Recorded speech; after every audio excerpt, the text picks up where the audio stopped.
Ah, tá. Não são só os economistas que têm que se encarregar desses temas. Aliás, todos os temas são para ciências sociais, o que tá sendo provado aqui nas conferências do ILEA. E também queria parabenizar o professor Catani pelo livro, que vai ser lançado hoje às 16 horas. Infelizmente, novamente, eu não poderei ficar para o lançamento do livro. Antes eu estava em férias, hoje ainda estou em férias, mas tenho reunião de diretores na reitoria daqui a pouco. Então, só queria dar um alô em nome da direção do IFCH, saudar os participantes e o ILEA por mais essa iniciativa. Muito obrigada.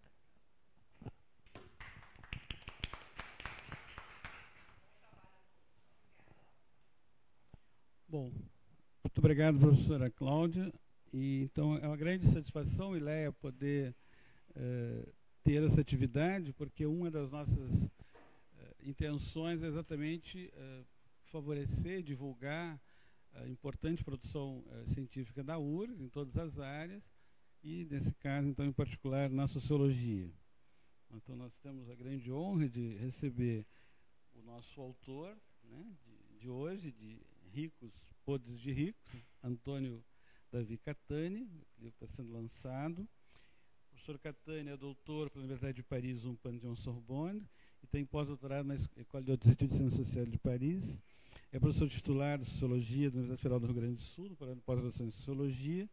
É vencedor do Prêmio Açoriano, na categoria Ensaios de Humanidade, e tem um vasto currículo que eu não teria tempo, senão nós ficaríamos até às 6 da tarde só lendo o currículo do professor. Muito agradecido por ter nos proposto estar aqui. Em seguida, nós temos a satisfação de receber o Dr. César Filomena, que é auditor do Tribunal de Contas do Estado do Rio Grande do Sul e é doutor em Ciência Política, pelo pós-graduação em Ciência Política dessa universidade, desse instituto, e também fez mestrado na Pontifícia Universidade Católica, e é exatamente ele corporifica aquela missão do ILEA, que é tentar criar um saber interdisciplinar, já que o Dr. César Filomena é engenheiro civil e cientista social, que é uma rara combinação. Acho que a última combinação que eu tinha visto dessa foi talvez Augusto Conte. E também é professor no Centro Universitário Metodista, na área de administração pública. Muito obrigado por ter aceito. E, finalmente, meu grande amigo, que eu acho que foi meu aluno, talvez, em algum momento, que é o professor Alfredo Gugliano, que é doutor em Ciências Políticas e Sociologia pela Universidade Complutense de Madrid e professor adjunto do Departamento de Ciências Políticas, do Programa de Pós-Graduação em Ciências Políticas dessa universidade, e é também coordenador acadêmico do doutorado em Ciência e doutorado interinstitucional em Ciência Política dessa universidade com a Faculdade Católica de Goiânia, e coordena o Comitê de Ciências Políticas e Sociais da Associação de Universidade do Grupo Montevidéu, que é uma das importantes associações de universidades do Cone Sul, da qual a URGS participa desde os anos 90. Então, eu agradeço muito a presença dos três. De imediato passo a palavra ao professor Catani.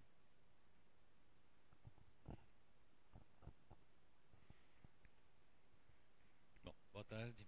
É um grande prazer participar desse evento nesse espaço de diálogo e de apresentação das melhores coisas que a universidade vem produzindo, né, especialmente o professor José Vicente, né, que estimula a participação, né, e mobiliza, motiva esse espaço, né, que faz falta na universidade. Estávamos comentando antes que muitas vezes não conseguimos nem conversar com o colega de sala, né, e muito menos apresentar os trabalhos de forma de diálogo, de crítica, de avaliação. Então, obrigado, professor José Vicente, ao ILEA, né, aos meus colegas e amigos César e Alfredo, para que aceitaram participar desse pequeno debate, né, não chega a ser um seminário. A presença de vários amigos, alunos, ex-alunos, né, agradecer também sempre a equipe do ILEA, que é muito prestativa e bem-humorada.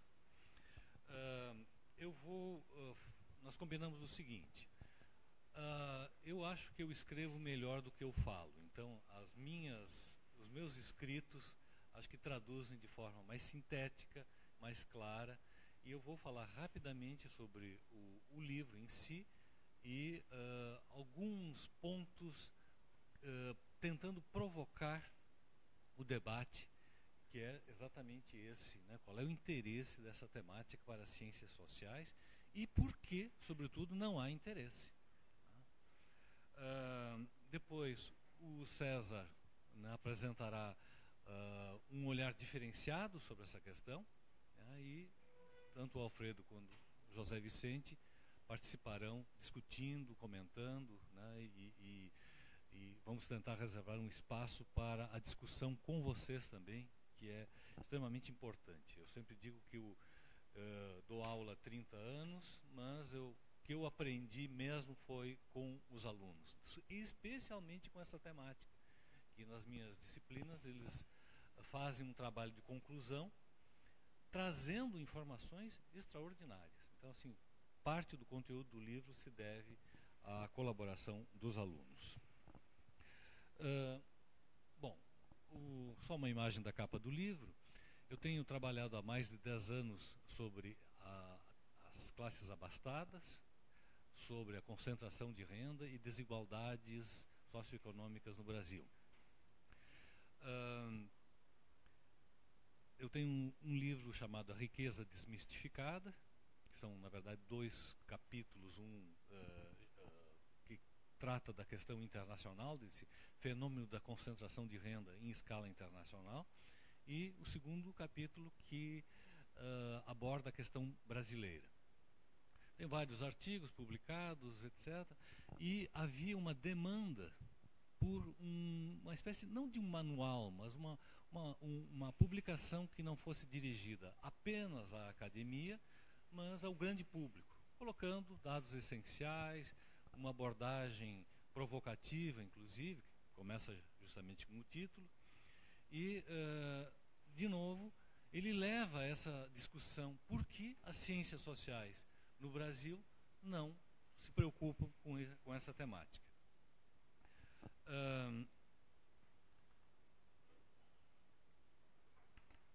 Brasil, né, 2017, 4º ou 5º país mais desigual do planeta. Tá?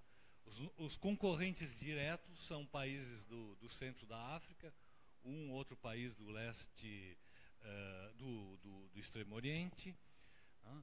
Mas nenhum comparável à nossa economia, à potência que é o Brasil enquanto nação moderna, dinâmica, com setores de ponta, com riquezas naturais, uma mão de obra extremamente laboriosa, pessoal dedicado, capacidade empresarial e, ao mesmo tempo, um país que está no topo do ranking dos mais desiguais. Somos mais desiguais do que o Paraguai, do que a Bolívia, né, países que a gente imagina como mais atrasados, nós estamos realmente confirmando aquilo que o Roger Bastide escreveu nos anos 50, Brasil, terra de contraste.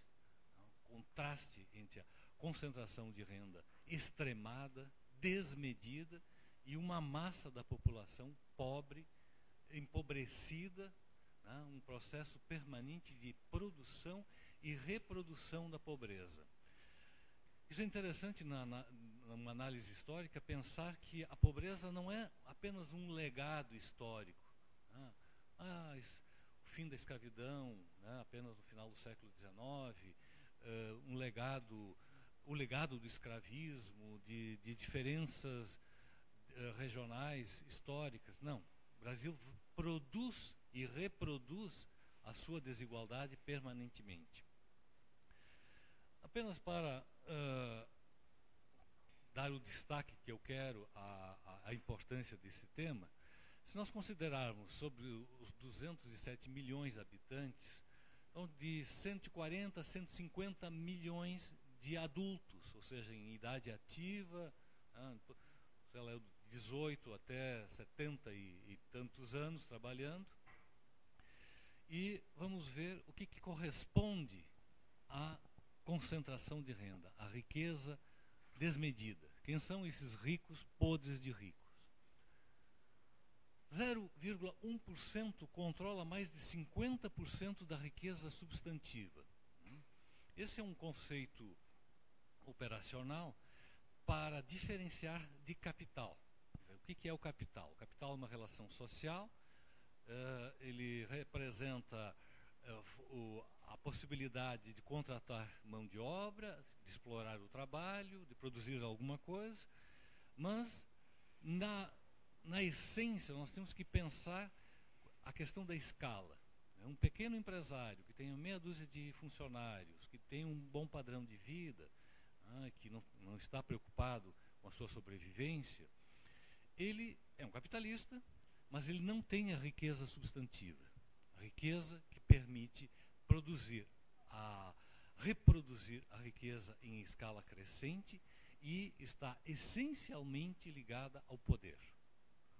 Então não é uma riqueza inocente, simplesmente transitando no mercado, não, é a riqueza associada a relações de poder. 0,1% possui contas de mais de $1 milhão em paraísos fiscais. Esse é um assunto tabu. Vocês viram que a repatriação, né, não deu certo, apenas alguns poucos interessados repatriaram seus recursos. Existem fortunas incalculáveis nos Estados Unidos, nos paraísos fiscais, na City de Londres, em Mônaco, etc. E vai desde o Ayrton Senna, Gisele Bündchen, Grendene, Gerdau, etc., né? Não precisamos entrar nos nomes, que tem contas abstratas, quer dizer, não, ela sempre é um ARM, participações, incorporadora e não sei o quê, mas que essa riqueza está lá. Ela é materializada nos mais de 10 mil apartamentos e mansões de luxo em Miami, né? Em Aspen, apartamentos em Londres, Paris, etc. 0,01% das grandes fortunas controla 1/3 do Congresso Nacional. Controla diretamente, não é como a JBS que comprou 2/3 ou financiou 2/3 do Congresso. Aqui nós estamos falando de fortunas pessoais, né? Nós podemos dizer o seguinte: o Bradesco, o Itaú, são corporações, né, como todas as outras grandes corporações. Não é disso que eu estou falando. Eu estou falando de fortunas pessoais. Por trás de qualquer grande corporação existe um indivíduo de carne e osso. Não? E são esses indivíduos que têm os seus interesses corporativos e pessoais, é a riqueza consubstanciada em personagens objetivos, com nome e endereço, e que exerce um poder decisivo sobre o Congresso Nacional. Algumas vezes diretamente, como senadores ou deputados federais, mais frequentemente, né, via lobistas ou controles diretos sobre personagens, às vezes discretos, mas que definem legislações específicas, privilégios, etc., e sempre em conluio com outras esferas do Estado. 0,1%, e quando eu falo 0,1% sobre a população adulta, né, são em torno de 140 mil pessoas. Tudo bem, eles são os grandes devedores, eles aparecem enquanto proprietários de empresas, né? Mas são indivíduos, de novo, são indivíduos, muitas vezes que faliram, levaram as empresas à falência e que guardam, né, o seu patrimônio, transferem para os Estados Unidos ou outro paraíso fiscal, né? Exemplo, Eike Batista, né, muito antes de quebrar, grande parte do seu patrimônio estava já protegido. Não, o Brasil assume as dívidas, o BNDES, alguns acionistas, outros investidores, mas ele está muito bem, né? São responsáveis pelas dívidas previdenciárias. Esse é o dado né, acho que é o mais importante a falar neste momento de Lava-Jato, de corrupção, etc. Dívidas previdenciárias são dívidas assumidas, né, muitas vezes são empresas que faliram mesmo, a Varig, a VASP, outras vezes são instituições que não têm um proprietário, por exemplo, as PUCs, não a nossa, não a do Rio Grande do Sul, mas outras, Mackenzie, grandes instituições que não têm hospitais que não têm um proprietário, mas que de uma maneira ou outra acabaram devendo e não estão pagando. Mas, em muitos casos, são empresas ativas. Né? Nós vamos ver Banco Bradesco Itaú, outras grandes empresas, JBS, etc. De novo, vide os personagens que estão por trás da corporação, que são os devedores. A dívida previdenciária consolidada é de 426 bilhões. Né? Se fala muito do déficit da Previdência. Não, o dinheiro está ali. E são dívidas que poderiam ser cobradas. Sonegação, dado oficial do Sindifisco, Sindicato dos Auditores da Receita Federal, né, 550 bilhões, né, também sempre 70%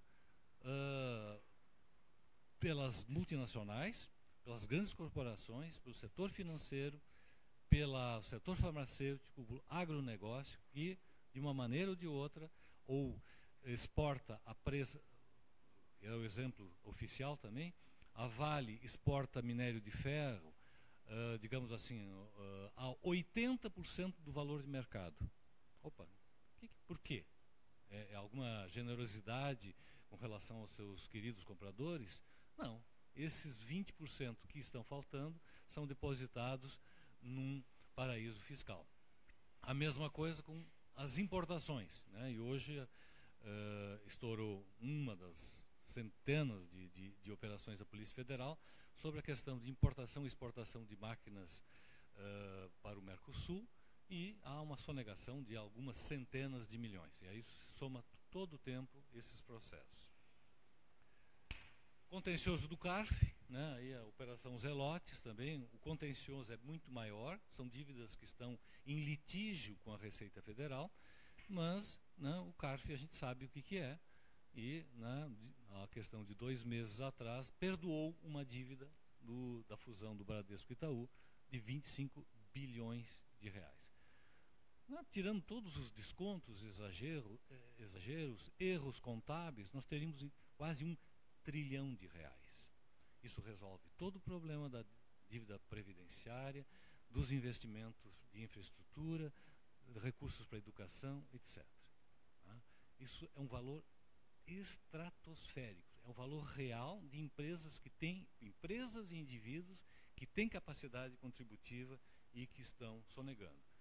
Toda a função da Lava Jato, apesar de ter destruído mais de 600 mil empregos, representa uma perda para o país de 19 bilhões. Desses 19 bilhões, talvez consigam recuperar uns 9 ou 10. Destruíram praticamente setores estratégicos para o país e deixam escapar esses grandes com dívidas legítimas e notificadas. E aí, de novo, né, a última informação, porque isso vai mostrar por que se fala de uma coisa e não de outra, 0,001% controla a grande mídia. Isso representa em torno de 140 indivíduos. Né? Rede Globo, Família Frias, Família Mesquita, né, Família Sirotsky, Correio Brasiliense, etc. Né? Eles que forjam a opinião pública. Nós, hoje nos iludimos achando que a mídia alternativa traz uma informação consistente. Não, a grande informação, a destruição da política, como estamos observando, é o fruto de ações deliberadas de 140, 150 indivíduos. Bom, eu não quero me estender demais.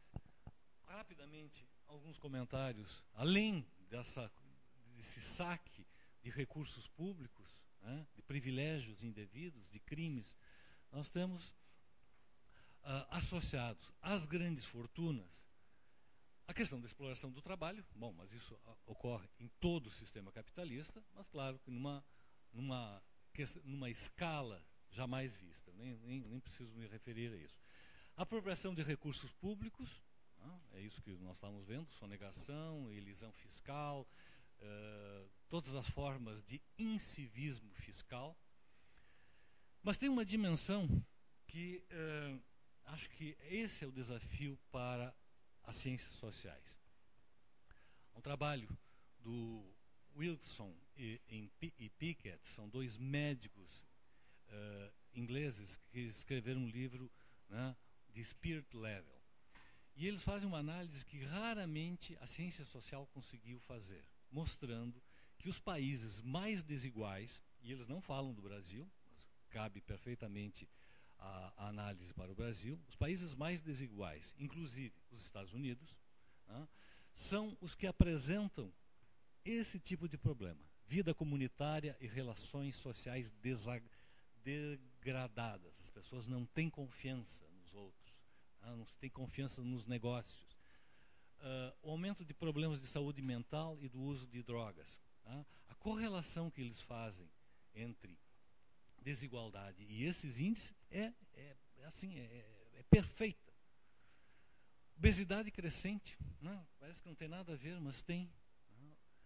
Baixas performances educacionais, maior incidência de gravidez na adolescência, aumento da violência, percepção real ou imaginária de insegurança, isso se vê perfeitamente no Brasil, aumento da população prisional e das reincidências e baixa autoestima. Tudo, poderíamos dizer assim, o grau de infelicidade, ele cresce conforme a desigualdade. Quanto maior a desigualdade, maior a desumanização. A incidência de crimes violentos, que não se imaginaria, essa coisa de Tarantino, mas está acontecendo em Gravataí, está acontecendo em Viamão, próximo e sempre associados a essa desigualdade. Bom, mas por que não é feita essa correlação? Parece que existem dois Brasis. É um Brasil que dá certo, que funciona, que é rico, que passeia, que passa bem, e o Brasil da miséria. Por que nós... Só uma imagem de efeito. Por que não se analisa? Por que nós não temos um livro tipo A Elite do Poder, do Wright Mills? Nós só temos um livro interessante, com tamanha profundidade, que é 64, A Tomada do Poder, do René Dreyfus. Mas ele ficou sem sequência, até pelo falecimento do René, mas hoje nós poderíamos pensar a degradação da política e o aumento de todos os problemas relacionados aos privilégios indevidos sacralizados pelo Congresso como diretamente ligado com essas grandes fortunas. E não tem estudos. Por quê?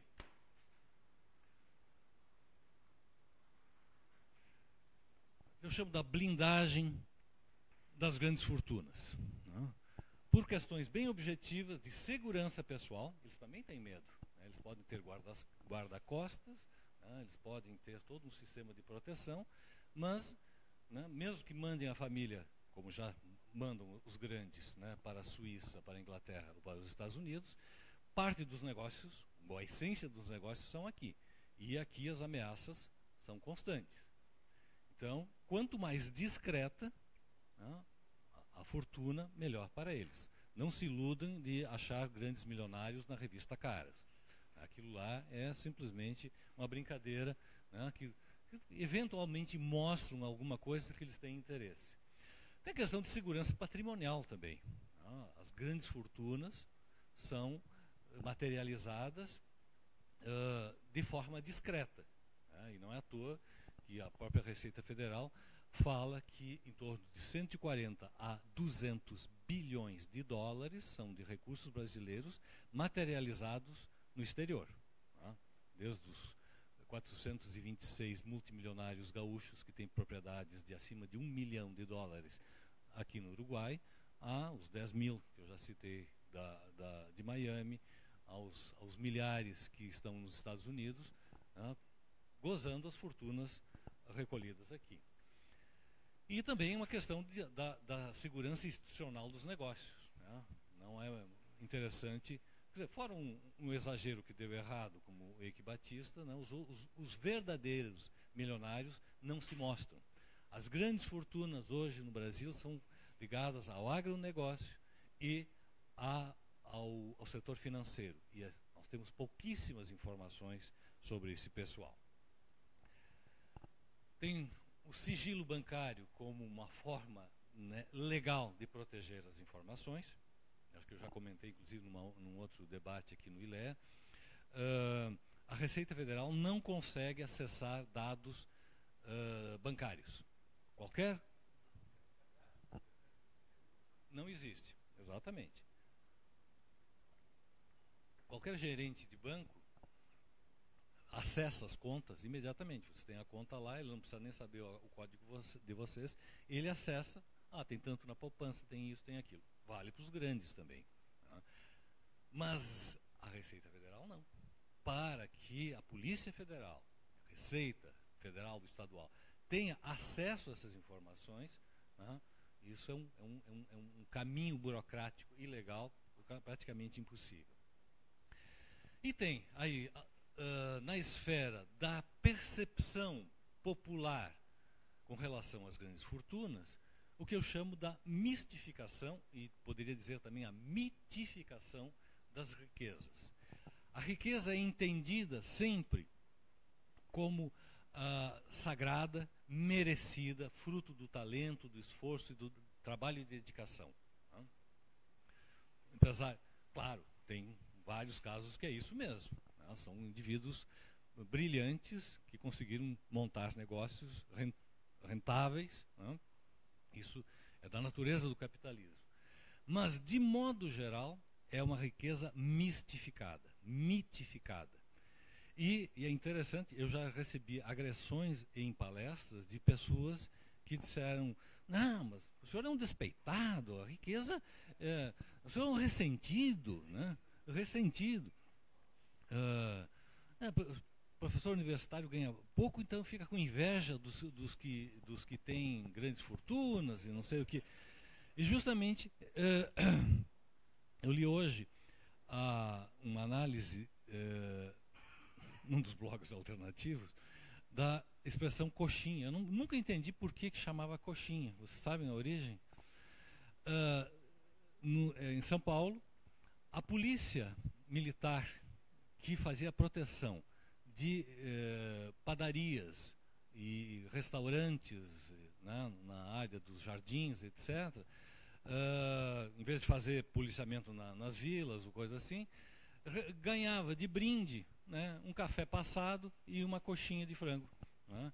Então, eles, durante 30 anos, foram considerados coxinhas. E se aplicou esse termo pejorativo justamente às pessoas que esbravejaram nas ruas, né, que promoveram o apoio popular ao golpe, ao impeachment,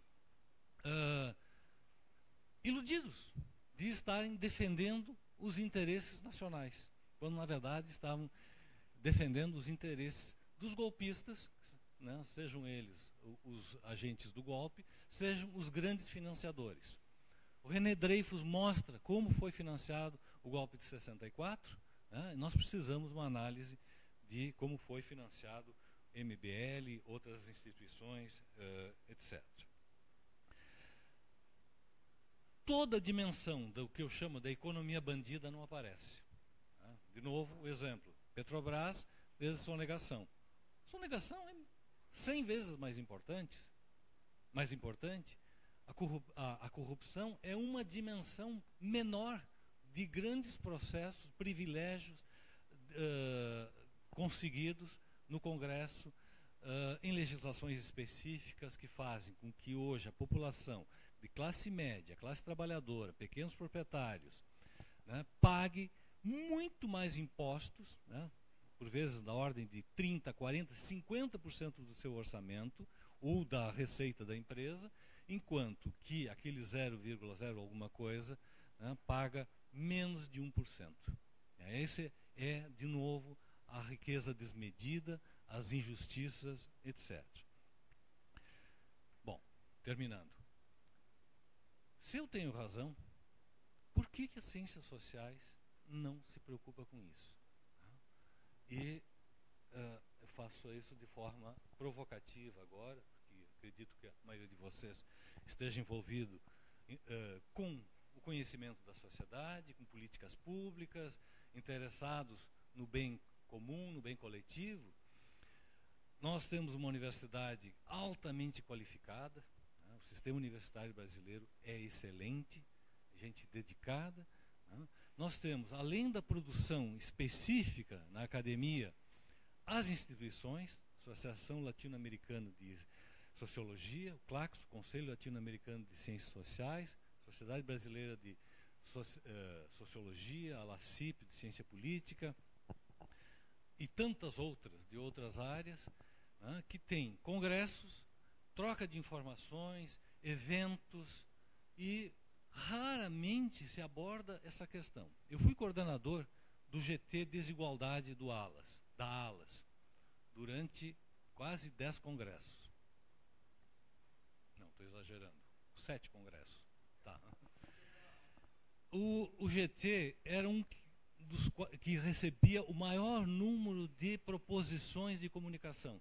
Nós tivemos um dos congressos que recebeu em torno de 400 propostas, e nós tivemos que escolher umas 80 e pouco.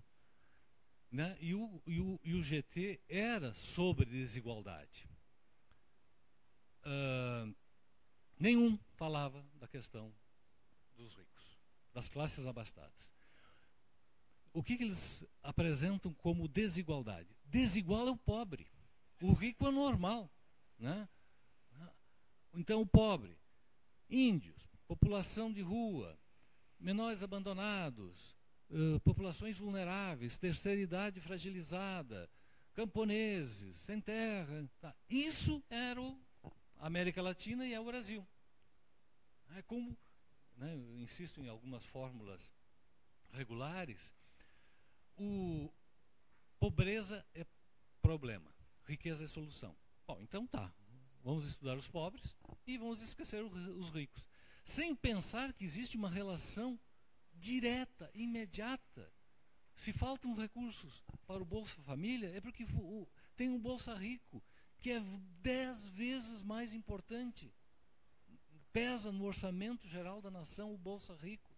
É um favorecimento aos rentistas, pagamento de juros descabidos da dívida interna e externa, etc. Se falta recurso para a educação, né, é porque, né, existem privilégios concedidos a grandes empresas, a indivíduos, a rentistas, etc. As teses, dissertações, uma aluna que fez um trabalho, fez um levantamento de 10 anos sobre dissertações, teses, artigos, livros publicados, e ela encontrou apenas 1% desse total que se referia diretamente ou indiretamente à questão da estrutura social como um todo. Né? Voltando àquela imagem da belíssimo desenho do Edgar Vasquez, né? A capa do livro continua, né? Tem mais 2 níveis aí. Os dois de baixo nós conhecemos bastante.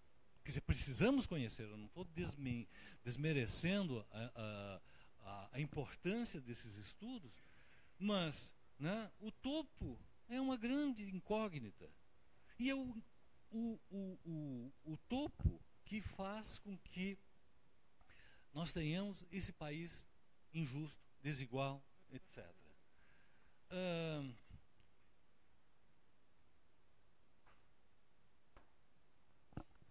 150 e poucos anos, né, eu já projetei essa imagem num outro evento do ILE, uma gravura do Debré, né, do Senhor de Escravos, né, e a famosa foto do casal, ele banqueiro, ela multimilionária, indo para um protesto no Rio de Janeiro, né, com um cachorrinho lá que custa R$5.000, com a empregada, né, indo à passeata para cuidar de 1, 2 nenês, né, e a empregada que ganhando o salário mínimo e foi despedida logo depois por causa do escândalo. Né? Mas para não... quer dizer, as coisas não estão relacionadas. Mas para não terminar com uma imagem tão provocativa, eu vou colocar uma imagem tão bonita, e é uma pérola, lida hoje no jornal 0 Hora. Hoje. Podem conferir. A foto não é a mesma. Lamborghini Huracan, né, 2.500.000 reais, né, de um empresário de Santa Maria, Rio Grande do Sul, né, e que diz assim que ele merece aquilo, né, ele é correto, provavelmente honesto, não vão dizer nada, né, não sei, nem sei quem é, mas ele diz assim, bom, eu comprei porque eu não sou escravo do dinheiro. Né. Vocês vejam assim, quem tem 2,5 milhões para comprar um carro, né, ele diz que até agora ele só conseguiu andar 10 minutos com o carro, coitado. Ele tem uma casa de um valor superior, ele deve ter certamente propriedades no exterior, investimentos, etc. É um caso único? Não. É isso que eu quis trazer algo do Rio Grande do Sul, porque essa é a nossa realidade. Nós temos poucos multimilionários no Rio Grande do Sul. Tá? As fortunas mais expressivas são em Minas, Goiás agora por causa do agronegócio, Rio e São Paulo. Né? Comparativamente, os nossos aqui são pobres. Né? Mas nós temos essas situações, e aí poderíamos ver uma infinidade de outros exemplos dessa riqueza desmedida. E, de novo, e as ciências sociais? O que tem a ver com isso? Obrigado.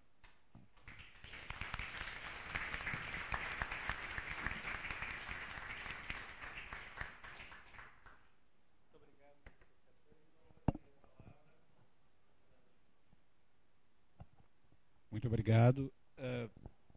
Vocês estão escutando direitinho? É porque eu tenho uma dificuldade que eu falo muito alto, então eu tenho que cuidar um pouco com o tom da minha voz, porque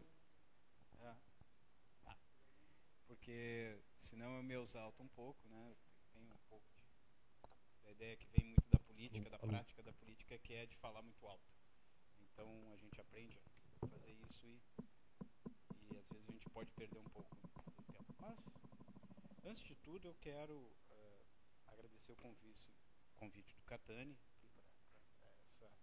para essa audiência, na medida em que me sinto muito honrado. Isso tem a ver com a minha atividade profissional, com o meu dia a dia, né? Análise da riqueza, pelo menos aquela parte administrada pelo Estado, como que isso se transforma em políticas públicas, distributivas ou redistributivas, ou nem isso, não, ou que se transformam essas políticas dentro de todo esse conjunto de confusões daquilo que os governos fazem ou deixam de fazer, ou quem manda os governos fazerem ou deixarem de fazer. Né? Acho que isso que é muito importante. Né? Então, em nome do Catani, eu cumprimento também toda a mesa, meu colega Alfredo e o professor José Vicente, e a todos, então, aqui da plateia. Bom, eu acho que o professor Catani teve... Esse livro é maravilhoso. Deixa eu estender essa... primeiro que é um livro singelo, no sentido que é simples, mas consegue trazer um conjunto de conceitos para nós que mexem com a nossa percepção. E às vezes a gente tem que, na academia, a gente tem que ter a capacidade de fazer um trabalho que consiga chegar no público. A nossa grande dificuldade é que, diante da gramática que a gente trabalha, a gente não consegue, às vezes, chegar no público. Talvez pela prática do professor, também de ser um escritor, né? Um renomado escritor do Rio Grande do Sul, para quem não sabe, né? Ele também conseguiu trazer essa arte, essa capacidade para o desenvolvimento de um trabalho que consegue fazer essa ponte entre a academia e entre o público em geral. Eu acho que isso é muito importante. A academia tem que começar a tornar mais pública o seu trabalho, e isso é absolutamente relevante, e ainda mais quando isso traz, na esteira desse desenvolvimento, um tema que está muito longe daquilo que de fato nós pesquisamos, a riqueza. Nós não pesquisamos a riqueza. A dificuldade que nós temos de construir dados para pensar a riqueza é muito grande. Eu mesmo, né, quando falando da questão da concentração, uma das primeiras coisas que eu fui lá buscar, disse, deixa eu dar uma olhada como é que anda o índice Gini. Então, vamos ver como é que anda o índice Gini no mundo. Primeiro, são feitos só para 50 países. Opa, que negócio é esse? Esse negócio tinha que estar no mundo inteiro. Bom, mas feito para 50 países, a última publicação, se eu não me engano, daquilo que eu achei, 2014. Opa lá. A diferença que existe de 2014 a 2017 é muito grande. Por que a gente não tem esse índice publicado e republicado sempre? Eu vou dizer para vocês por quê. Porque não interessa. Porque o EDH se tornou muito mais conveniente a isso, porque o índice de desenvolvimento humano é quase que uma curva horizontal, é uma reta, é uma horizontal. Então está perfeito. Então é perfeito. Então, justifica, inclusive, a gente não ter dados em que a gente possa fazer essa provocação. Agora saiu na semana passada uma pesquisa do Thomas Piketty, que eu tentei acessar lá na Universidade de Paris, onde ele dizia que o Brasil não diminuiu, que aumentou a riqueza, né, e melhorou as condições da camada mais pobre da população até 2014, é verdade, né, porque os dados iam só até lá, e que a classe média tinha sido exprimida. Claro, então aí a gente tem que olhar um pouco das limitações dos dados que ele traz. Por quê? Porque ele omite ele não coloca, não leva em consideração naqueles dados que a economia brasileira cresceu absurdamente nesse período. E isso, de alguma maneira, também fez com que os ricos se tornassem muito mais ricos. Então, essa complicação, essa engenharia, esse conhecimento que a gente tem que... Essa engenharia, eu vou puxar um pouquinho assado para mim, porque eu sou engenheiro. O Conte e o Arturi. O Arturi, né? Porque eu sempre lembro do Arturi. Também me dizia, não, agora vem um cara aí que também é engenheiro e é cientista social, esse tal de Filomena aí, então, eu já conheci o Arturi de outras oportunidades, então, ele também. Mas o Arturi nunca exerceu a profissão, eu também. Mas eu acho que tem uma questão importante, né? Pobreza e riqueza são fenômenos que fazem parte de um mesmo processo. A gente não pode dissociar.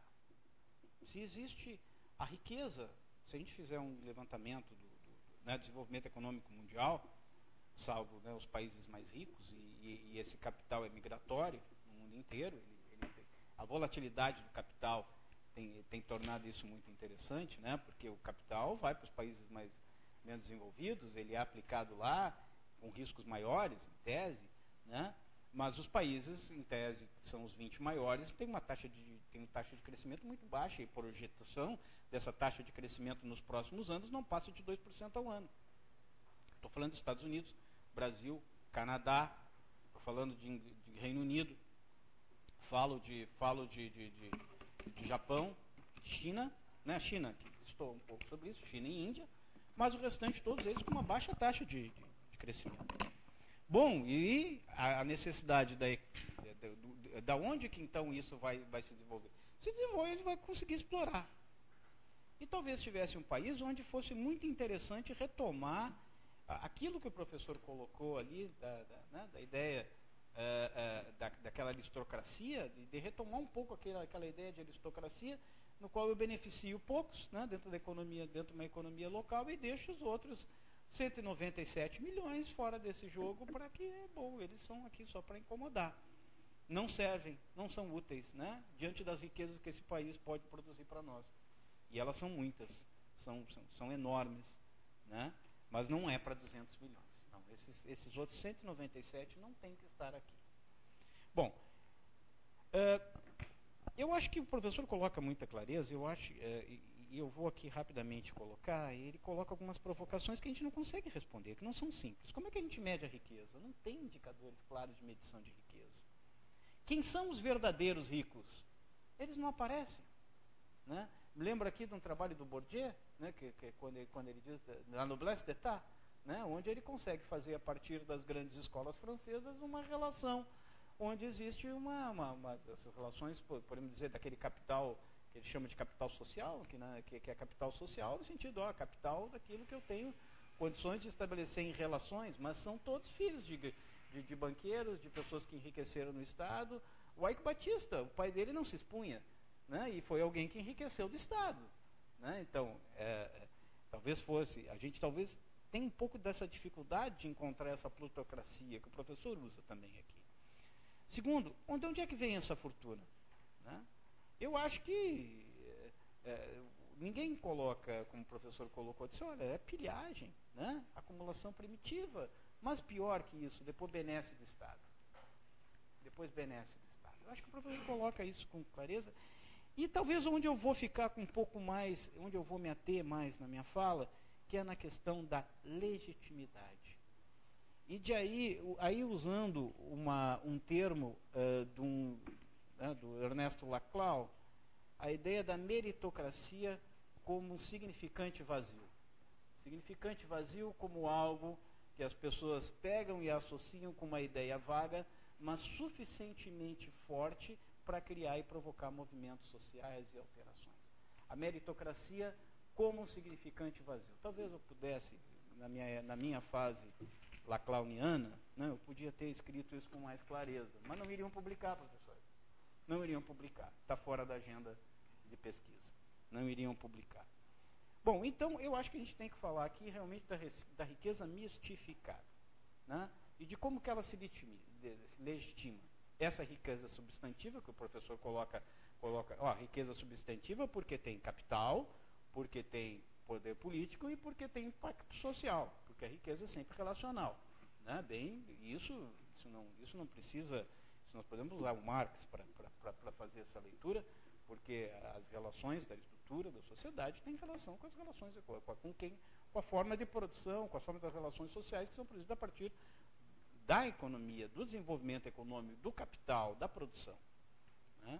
Então, mas existe alguém que de alguma forma se associou um pouco a essa ideia marxiana, que vai um pouco mais longe e que vai dentro dessa complexidade que eu vou trabalhar um pouco mais aqui nessa minha fala, que é o Gramsci. Né? Pode dizer, poxa vida, vamos trazer aqui uma fala gramsciana. A ideia de que a gente tem que controlar as instituições para que a gente, de fato, consiga gerenciar esses poderes. Olha a dimensão que esse negócio tem.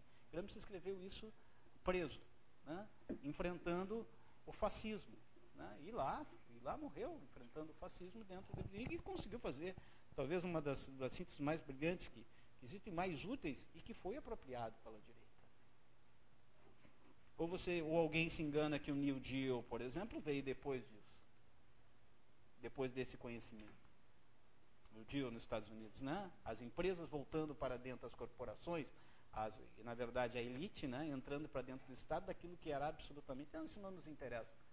Aí depois vem a nova onda do New Deal e esse negócio começa a vir, e tem todo um imaginário passando a ser construído a partir dali.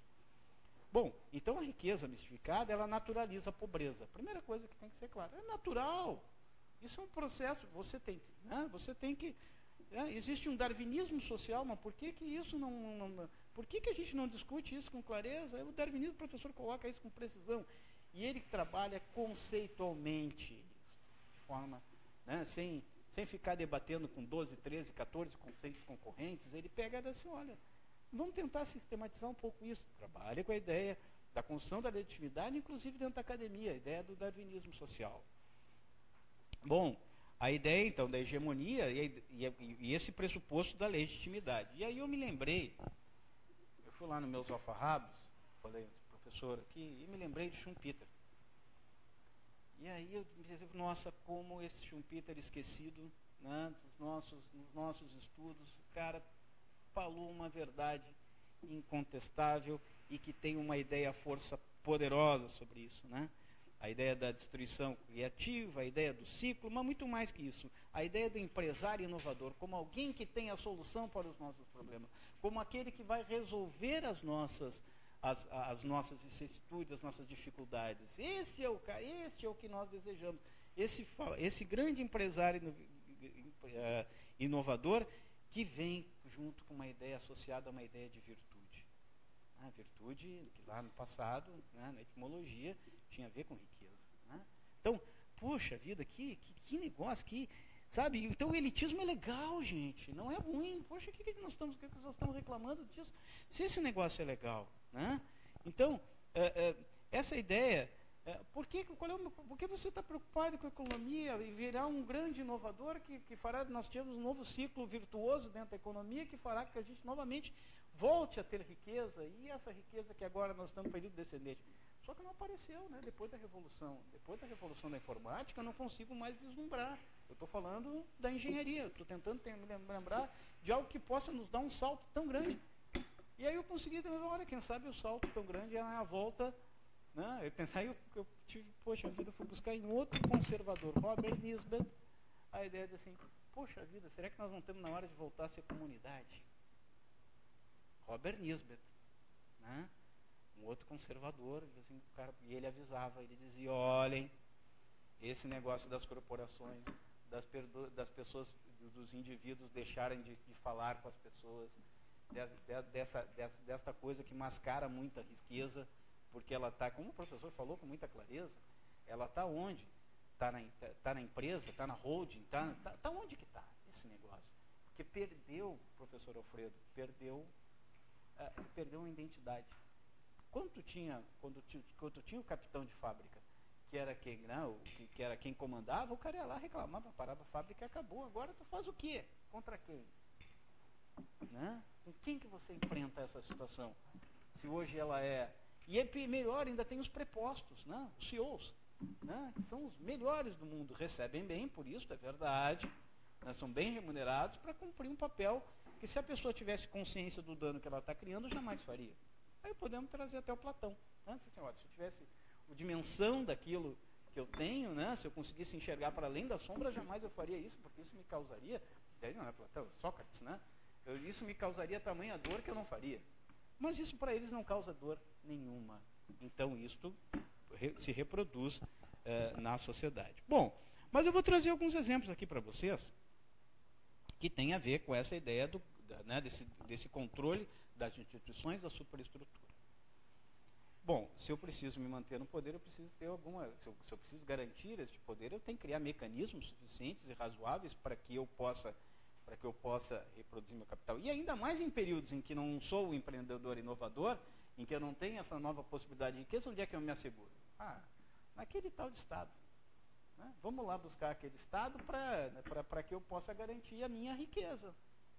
Então eu tenho que criar esses mecanismos necessários da minha subsistência.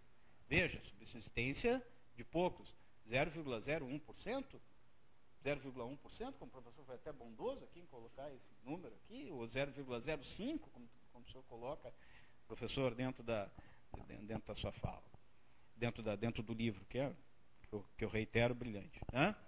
Então,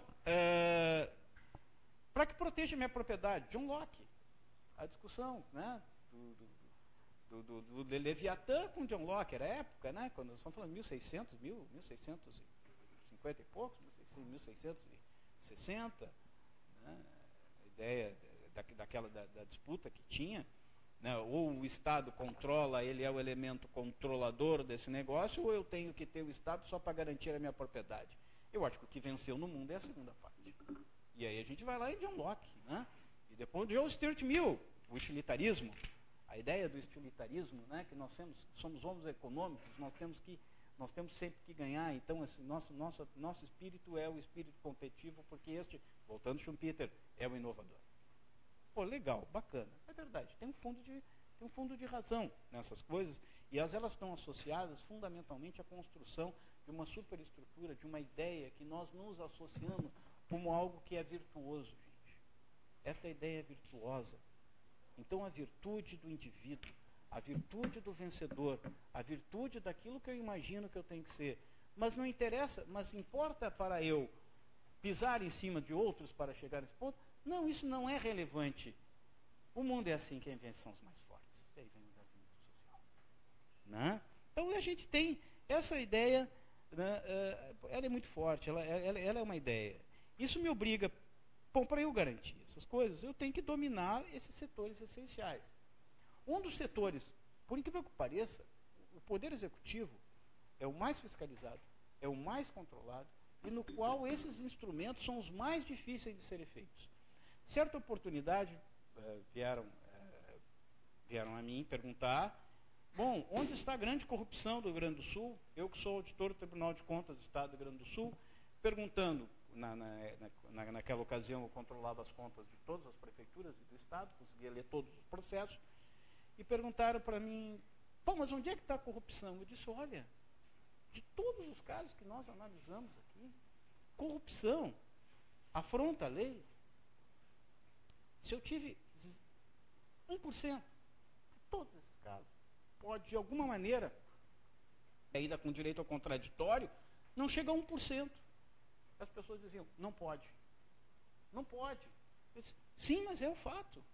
Mas é o fato por quê? Porque eu domino as instituições, eu domino as leis, então eu não tenho. Então, esses mecanismos estão ao meu, são úteis para nós, eles são da nossa utilidade. Né? Então, o judiciário, é um caso típico que nós discutimos, a questão do auxílio moradia. Gente, você sabe quanto o auxílio moradia impactou, já estou concluindo aqui, quanto isso impactou nas contas públicas? Alguém tem uma ideia disso? Quem daqui se mobilizou contra o auxílio moradia?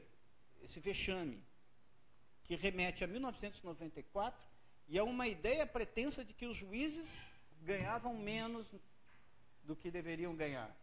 Você sabe que o juiz federal ganhava menos que o juiz estadual. Aí eles criaram um subsídio que equilibrou toda a situação, né? E aí os juízes estaduais, não, nós temos que nos equiparar aos juízes federais, que ganhavam menos. Eles podiam ter devolvido dinheiro para o Estado. Bom, o impacto disso, gente... Brasil. No Brasil. Não, no Rio Grande do Sul. No Rio... Não, tem. Mas esses já entram até, professor José Vicente, entra até no estereótipo, tá? Diante do tamanho do que isso aqui significa. Veja, isso aqui foi dado pelo atual presidente do Tribunal de Justiça, foi concedido num canetaço. Num canetaço. Por quê? Quem vai fiscalizar a justiça? Quem vai fiscalizar a justiça? Quem vai lá me afrontar sobre isso? 1 bilhão de reais. Só auxílio moradia com as suas correções, o valor histórico era em torno de 400 milhões, o valor do impacto geral 1 bilhão. E eles já tinham se pago boa parte disso, né? E óbvio, quem estava julgando eles lá no Tribunal de Contas também tinha esse interesse, né? Claro, houve divergências lá no Tribunal de Contas, principalmente por conta do conselheiro Stilac Xavier e por conta do conselheiro César Miola. Mas o impacto, isso não foi um elemento de debate que tivesse, sabe dizer, olha, né, e esse mecanismo muito bem construído por um auditor substituto de conselheiro. A tese que justificava esse pagamento foi construída por um auditor substituto de conselheiro. Né? Então, como que esses mecanismos? Eu domino essas áreas. Né? Eu vou dominar, então, essa engenharia institucional, essa lei, ela me beneficia. Né? Depois, agora já entrou a sucumbência aqui também da Procuradoria-Geral do Estado. Quer dizer, eu vou receber por causa que eu ganhei e o cara me paga 30 mil por mês para eu ir lá e ainda ganhar mais uma sucumbência se eu ganhar uma causa. Para quê? Para me incentivar a trabalhar? Acho que a sociedade tem que começar a debater com um pouco mais de franqueza. E a gente começa a olhar também nas decisões. Vamos lá. A questão dos... Quem conhece o caso aqui dos royalties da Monsanto? Do caso aqui da FETAG. A FETAG entrou na justiça, estou cobrando os royalties da Monsanto, isso retroativamente, porque a patente da semente já tinha vencido. Isso eu não estou falando do Estado, eu estou falando que esses agricultores poderiam ter um reembolso na ordem de 15 bilhões de reais, o que beneficiaria enormemente a economia do Rio Grande do Sul. Para vocês terem não, claro, isso não iria para o Estado, né? Mas uma parte significativa tem. Digamos que fosse 25% para o Estado, dentro daquele valor como imposto, né, de renda, né, sobre a renda. Gente, nós estaríamos falando, o déficit previdenciário do Rio Grande do Sul na ordem de 10 bilhões, nós estaremos falando de 5 bilhões. E aí inviabiliza o Estado. Né? Inviabiliza o Estado. Ford versus Rio Grande do Sul. A Ford recebeu 42 milhões e aí, corrigidamente, chegaram lá numa conta de 256. Nossa, o Rio Grande do Sul recebeu de volta. O atual governador Sartori comemora a volta dos 256 milhões da Ford. Né? Que coisa boa. Não, gente. A Ford importou durante mais de 10 anos caminhonetes para o Rio Grande do Sul. E aí eu fico perguntando para o juiz que decidiu isso. Por que ele tirou essa outra parte, se isso dava quase 2 bilhões de reais? Por que deixou de colocar isso? Bom, então, e fora isso, né, outras garantias que são garantias relativas, como, por exemplo, a questão dos benefícios fiscais, difíceis de ser administrados. No Rio Grande do Sul, o Fundopem, não só o Fundopem, mas outras desonerações, criaram no Estado um impacto que o ICMS, que representava 95% das nossas receitas, passou a representar dentro da receita tributária algo em torno na ordem de 88%. Nós tivemos uma perda de 7%, isso entre o ano, olha bem, eu não atualizei esses dados, mas isso até o ano de 2006. Então vocês podem ter uma percepção de como que nós perdemos receita, e aí isso vai impactar depois no atraso da folha, no mau pagamento dos professores. Né? Bom, por fim, a questão, então, para concluir, eu acho que o professor é brilhante nisso, e colocou isto, né? Não se omitiu em colocar isto. A questão do sigilo fiscal. Alegam que o sigilo fiscal é uma garantia constitucional. Você sabe quais são os artigos que remetem a esses? Quais são os incisos e artigos que remetem a esses? Vou provocá-los. Inciso 10º e inciso 12º da Constituição. O primeiro fala em garantias do indivíduo. O segundo fala em garantias a inviolabilidade das suas formas de comunicação, do seu correio. Isso vira sigilo fiscal. Você acredita? Quem que interpreta isso?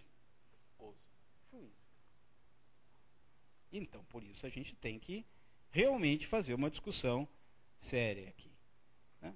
Fora que poderia falar de outras coisas, sobre a questão da dívida como elemento que amarra e impede o Estado de conseguir fazer essa redistribuição, das políticas que são preferenciais, as políticas são feitas por um determinado segmento e outro, mas acho que isso a gente pode avançar em outra oportunidade, inclusive no próprio debate aqui com a plateia. Obrigado.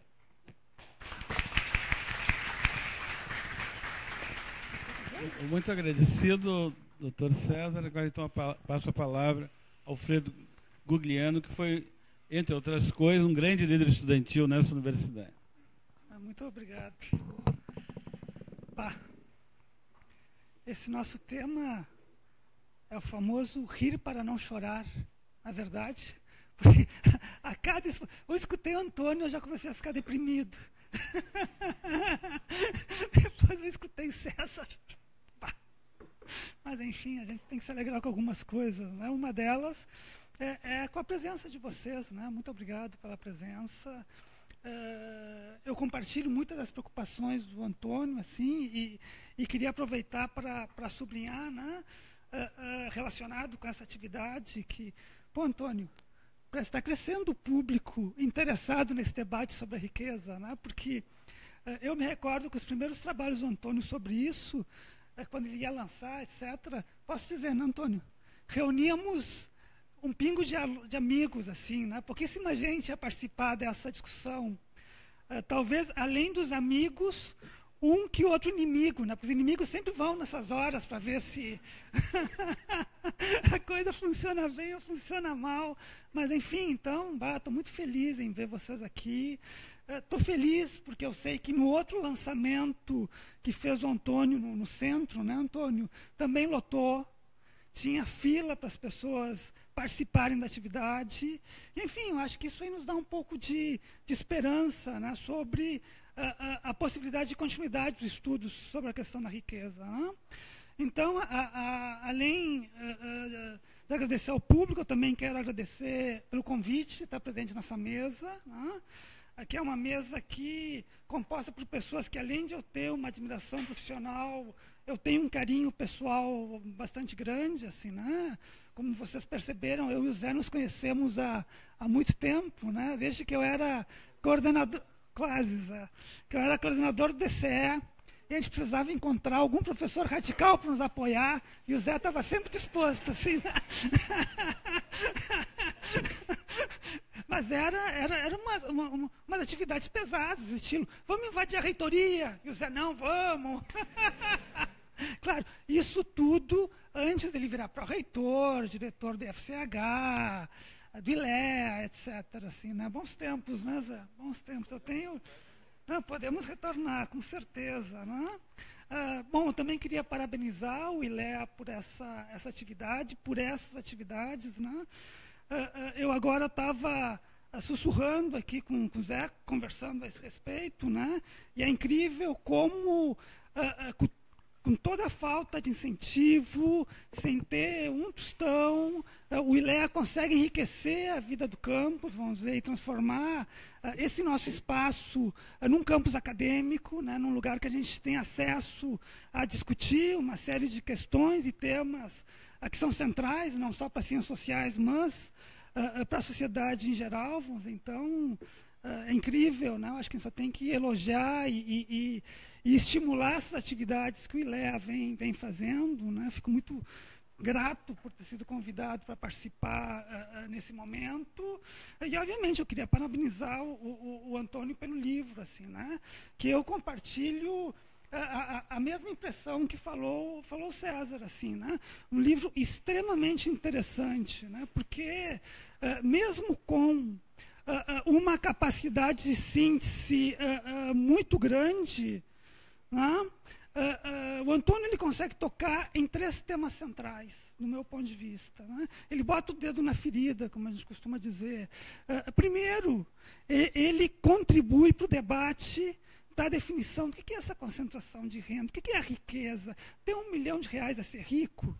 E daí que o Antônio anda com esse debate da riqueza substantiva. Eu acho que ele é extremamente interessante, assim, porque nós não estamos falando de qualquer riqueza, mas nós estamos falando daquela riqueza que tem capacidade de modificar o mundo, de interferir nas leis, nos governos, nas convenções sociais. O segundo aspecto que é importante no livro do Antônio é que ele discute o impacto disso. Afinal, quais as consequências de uma sociedade nas quais a concentração de renda se desenvolve dessa maneira? Será que isso é bom? Ruim? É o debate que o Antônio coloca. Né? E, por fim, como se essas 2 questões não bastassem, vamos dizer, para um único livro, o Antônio apresenta um conjunto de... Não sei se o termo é correto, Antônio, porque eu ia dizer soluções, mas, claro, são soluções para nós, não para os ricos. Né? Os ricos, muito provavelmente, não verão com bons olhos as propostas do Antônio, vamos dizer. Mas ele finaliza o livro colocando uma série de pontos que eu acho que são vitais para a gente discutir essa questão. Vamos dizer. Eu vou mencionar somente 3, vamos dizer. Né? A auditoria cidadã da dívida. Pô, nós não estamos debatendo essas questões. O estabelecimento de um imposto sobre transações monetárias internacionais. Uau, o terceiro é pesado. Reforma da Previdência Pública, eliminando privilégios e reduzindo a subordinação do investimento previdenciário à lógica dos mercados especulativos. Pô, só até aí já tá divertido, né? Acho que já é um debate interessante. E, por fim, como não poderia deixar de ser, imposto sobre as grandes fortunas.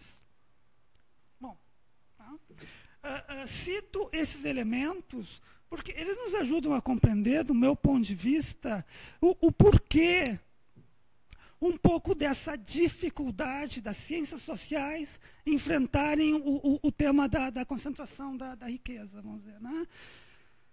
Bom, a minha explicação ela é muito simples. Intelectual não gosta de colocar a mão em vespeiro.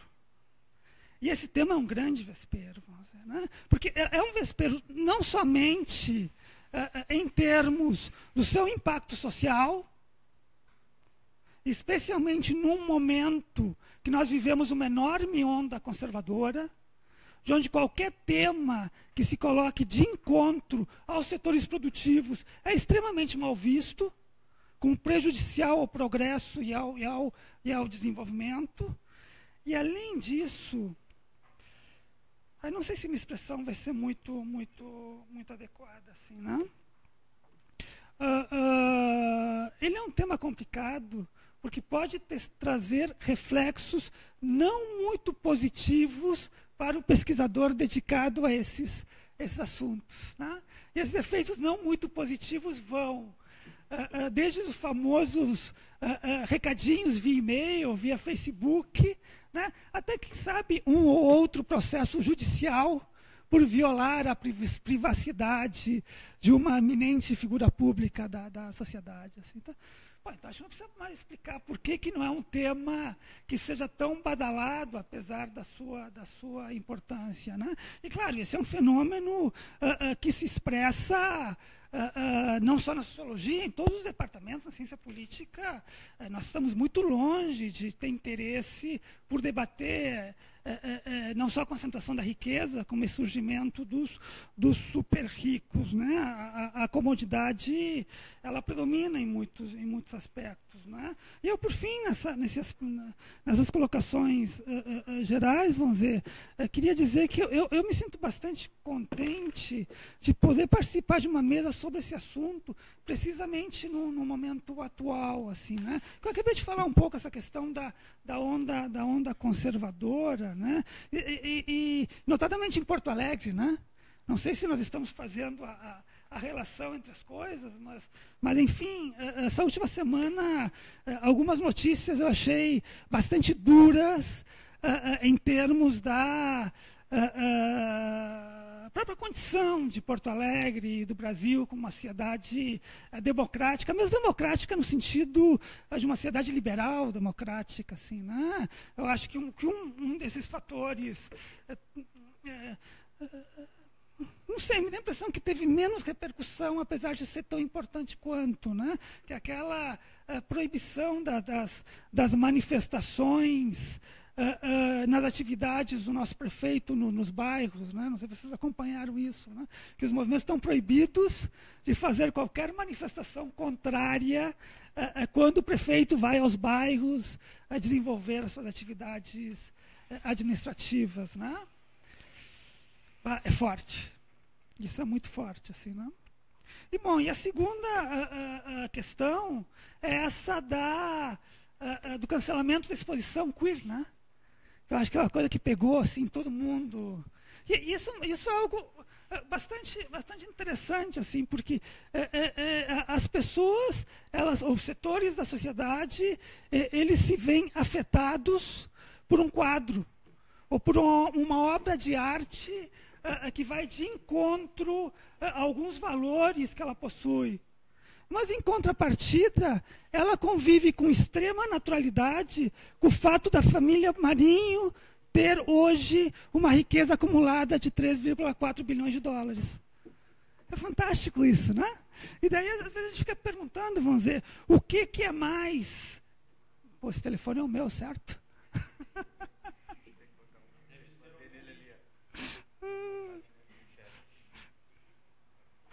Todo mundo se olhando assim, mas de quem que é esse telefone?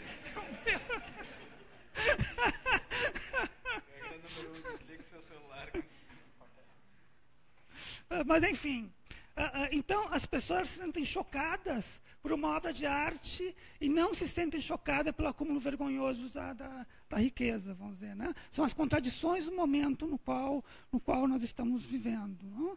Mas, claro, eu elogiei o trabalho do Antônio, mas é importante sublinhar, vamos dizer, né, a dificuldade de pesquisa desse tema, que foi uma coisa que que aqui o Antônio e o César já comentaram, né, que falaram nessa questão da riqueza mistificada. Né? Porque, claro, é muito difícil, vamos dizer, porque hoje esse discurso do poder do dinheiro, do desenvolvimento, da importância dos setores produtivos serem estimulados para que o país ou o mundo possa avançar, vamos dizer, é um discurso muito forte e com enraizamentos, bom, para ser clichê, profundos. Né? E isso em todas as partes. Eu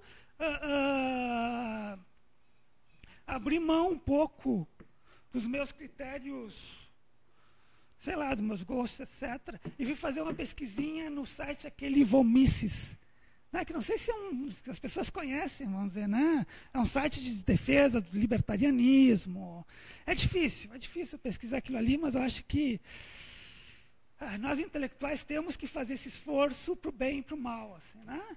E, poxa vida, eu peguei uma pequena citação do site que se relaciona bastante com essas coisas que vocês colocaram e que o Antônio escreve no seu livro.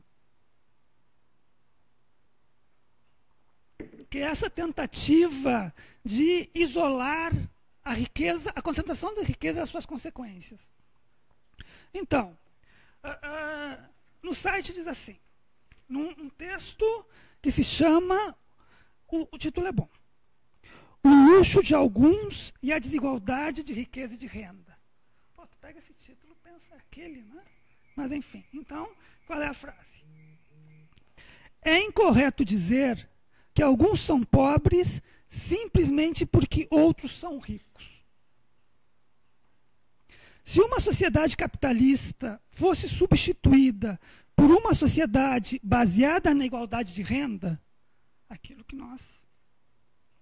todos os cidadãos se tornariam muito mais pobres. Por mais paradoxal que isso possa soar, os pobres só recebem o que recebem, só podem viver porque os ricos existem. Não fossem os ricos, todo mundo agradecendo aos ricos na sua oração noturna, certo? Muito obrigado por vocês existirem. Não fossem os ricos, os pobres certamente estariam em uma situação muito pior. É duro, né, gente? É duro escutar esse tipo de coisa. Mas, para mim, isso é o que mais me preocupa, que esse discurso, ele não é somente forte entre os setores que acumulam riqueza, e que é uma coisa muito natural, eles estão defendendo, né, o seu pão, para dizer de alguma maneira, o seu Lamborghini, né? O seu Lamborghini. Mas é um discurso extremamente presente nos diferentes setores da sociedade. Tem uma cientista política norte-americana que ela é bem interessante, assim, e nós discutimos pouco a obra dela na URGS, Wendy Brown. Né? A Wendy Brown ela tem uma tese que eu cada vez estou mais convicto dessa ideia. Ela diz que uma das grandes mudanças do modelo, uma das grandes mudanças do neoliberalismo é que ele deixou de ser uma política meramente governamental, ou seja, uma estratégia levada adiante por governos, e passou a ser um modo de vida. Modo de vida. É óbvio, né? As pessoas aqui que já foram minhas alunas, ou que participaram de alguma aula minha, sabem como eu sou chato repetindo essa ideia de que o consumo nos conquistou. O consumo é aquela pedra de Midas que incluiu o conjunto da sociedade na defesa do modelo de organização de uma sociedade de mercado. Porque todos nós consumimos, todos nós queremos consumir e cada vez queremos consumir mais. Se não são grandes coisas, se nós não podemos ter o Lamborghini, podemos ter o celular do momento, o computador mais avançado, a roupa, enfim. Então, esse que é o nosso problema, vamos dizer, né? Esse discurso não é só um discurso liberal. Né? Todos vão recordar, desculpe quando eu falo todos, por favor, entendam todos e todas, certo? Tá vendo? Ficar uma coisa meio chata, todos e todas. Enfim. Não, eu acho que tem, Zé, mas enfim, hoje eu vou abrir uma exceção. Enfim. Vocês vão recordar da pesquisa que saiu ano passado, e que é uma pesquisa extremamente interessante, da Fundação Perseu Abramo, sobre os valores da população de periferia. Né? Ou seja, os valores das pessoas que estão numa situação social, teoricamente, com maiores carências. Né?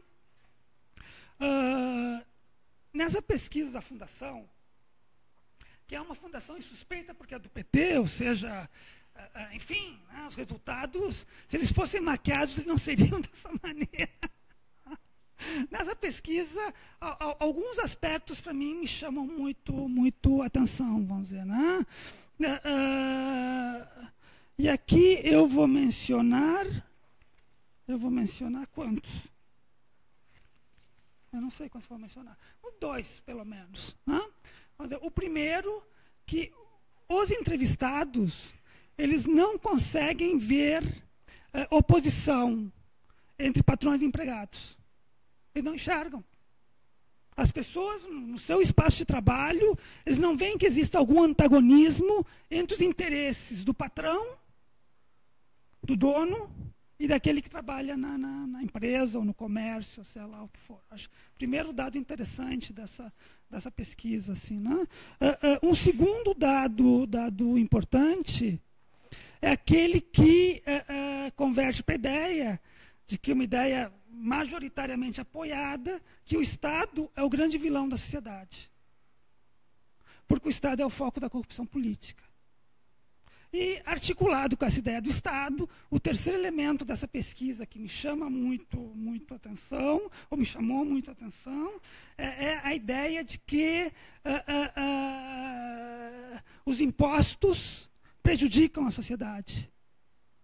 E que se deveria cada vez mais reduzir impostos para poder fomentar o desenvolvimento econômico, no caso local.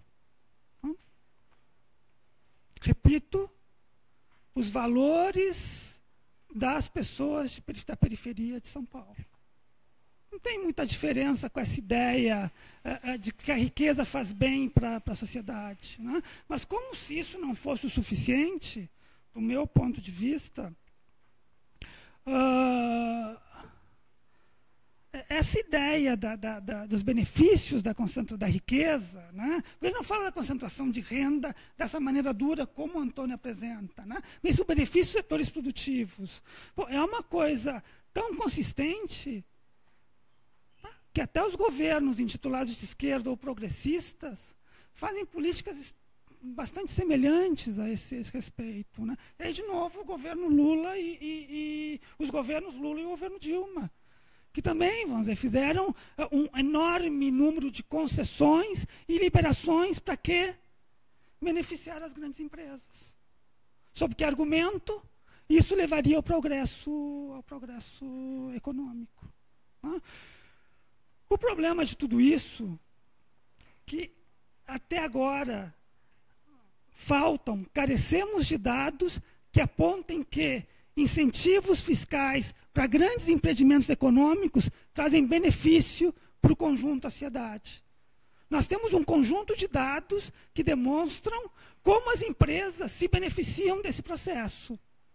Como a riqueza dos donos das empresas crescem.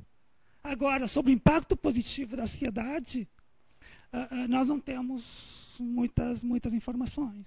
Né? E possivelmente nós não temos muitas informações, porque essas informações elas não existem, vamos dizer. Né? Na prática, grande parte das pesquisas que desenvolvem estudos sobre concentração de renda apontam que, na medida que os setores ricos mais enriquecem, maior a desigualdade social, maior, né, o crescimento da pobreza. Tá? Mas, claro, esse benefício aos setores mais abastados da sociedade, ele não é um acidente. Eu acho que isso, o livro do Antônio é extremamente feliz nesse comentário, vamos dizer, quando ele coloca como um dos grandes fatores para o crescimento da riqueza na sociedade a articulação com os setores políticos e com o governo. Tá? Porque enquanto existe um mito de que as empresas crescem pela sua capacidade, pela capacidade dos grandes empresários aumentarem os seus lucros, na prática, boa parte dos grandes empreendimentos econômicos se desenvolvem a partir dos incentivos estatais e governamentais. Né? E sobre isso, eu queria citar muito rapidamente um relatório que a Organização dos Estados Americanos lançou em 2011, chamado, com um nome bem sugestivo, Política, Dinheiro e Poder. Isso seria até uma novela da Globo, né? Acho que é um título, Política, Dinheiro e Poder. Não, está ótimo. Nesse relatório, eles dividem o impacto das grandes empresas na política sobre dois aspectos, em termos eleitorais e em termos governamentais. Né? Em termos eleitorais, eles chamam atenção para 7 consequências dessa articulação, grandes empresas, interesses políticos. Né? O primeiro, a perda de condições de uma disputa minimamente igualitária. Óbvio, né? Onde entra dinheiro, não tem disputa minimamente igualitária. Distorção da agenda política a partir da qual se disputam as eleições. Limitação de opções eleitorais a partir do cerceamento da informação. Desigualdade no uso dos meios de comunicação. Esvaziamento dos conteúdos programáticos.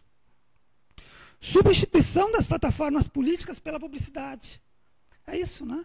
Há quanto tempo que a gente não vê um programa eleitoral bem elaborado por algum partido político, né? É tudo basicamente mídia e publicidade, né? Mensagens curtas. E, bom, e o último, compra direta de votos, né? Isso aí. Em termos governamentais, o relatório ele aponta para 2 aspectos. O primeiro, o direcionamento das políticas governamentais para beneficiar os setores com mais recursos econômicos. E o segundo, o estímulo aos lobbies para influenciar o atendimento de demandas dos setores que concentram capital. Então, é difícil pensar um Estado, um sistema ou uma sociedade democrática sob essas condições. Como é que tu pode articular um modelo político razoavelmente democrático no qual a capacidade do grande poder econômico interferir nos resultados eleitorais e nas políticas governamentais é tão forte? E não é à toa que, apesar das pessoas questionarem, criticarem a política, os políticos, alguns com maior ênfase, temos que substituir esses políticos por empresários, por pessoas ligadas ao setor produtivo, etc., etc. Vamos dizer. Mas as pessoas se esquecem que hoje os setores que fundamentalmente são representados nas principais esferas políticas não são os trabalhadores, não são os camponeses, muito menos os professores, vamos dizer, mas são os setores mais abastados da sociedade. Né? E sobre isso foi... queria chamar a atenção de um artigo que saiu na Carta Capital semana passada, não sei se vocês tiveram a oportunidade de ler, com título bastante sugestivo. Ele diz algo mais ou menos assim: os ricos dominam a política. Os ricos dominam a política. É isso aí, no qual dá uns dados sobre as últimas eleições e o poder econômico dos nossos deputados. Né?